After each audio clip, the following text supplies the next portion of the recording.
ગુજરાત સરકાર શું પગલાં ભરવા માંગે છે? અન્ન અને પુરવઠા ખાતા દ્વારા રાજ્યમાં અને અમદાવાદમાં હજારો સસ્તા અનાજની દુકાનો ચલાવવામાં આવે છે. તેના વિતરણની સિસ્ટમ વર્ષો જૂની હોવાથી મોટાભાગની જગ્યાએ અનાજ પૂરું ગ્રાહકો સુધી પહોંચતું નથી. દાળ, ચોખા, ઘઉં, તેલ આનાથી પણ વધારે વસ્તુઓ મોકલવામાં તો આવે છે, પણ જ્યારે ગ્રાહકો દુકાને પહોંચે છે ત્યારે સ્ટોક નથી આવ્યો તેવો જવાબ હંમેશા મળે છે.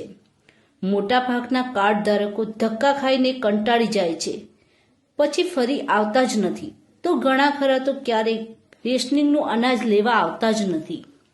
પણ સરકારમાંથી તો એમના નામનું અનાજ આવે જ છે. તો સવાલ એ છે કે આ અનાજ જાય છે ક્યાં?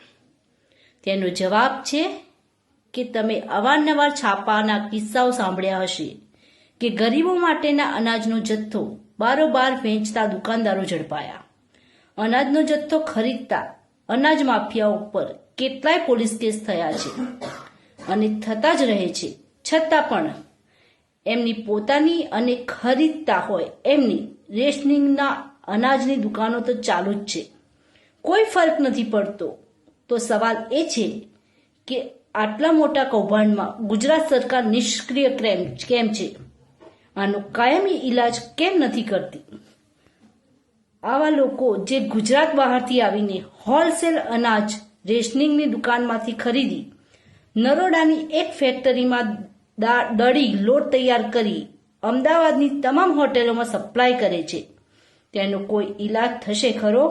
તો જવાબ છે હા. આ કરોડોનું કૌભાંડ કોઈ અમદાવાદની 5 થી વધુ સંસ્થાઓએ આ બાબતે તમામ રેશનિંગની દુકાનોના ખરીદ વેચાણના બિલો માંગવાનું નક્કી કર્યું છે અને જેના ઉપર ભૂતકાળમાં આને લગતા કેસો થયા છે તેના લાયસન્સ કાયમી ધોરણે સસ્પેન્ડ કરવાની માંગ કરવાના છે.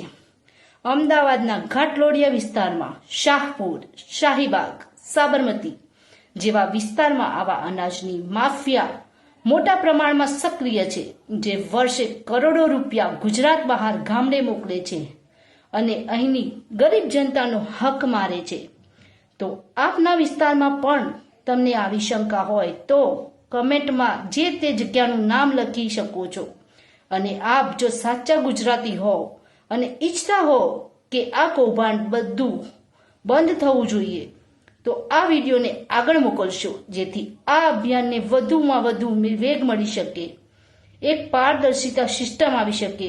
તો બદલાવની જરૂરિયાત માટે હું આપને આ વિડીયો વધુથી વધુ લોકોને મોકલશો એવી આશા રાખું છું. જય ગુજરાત.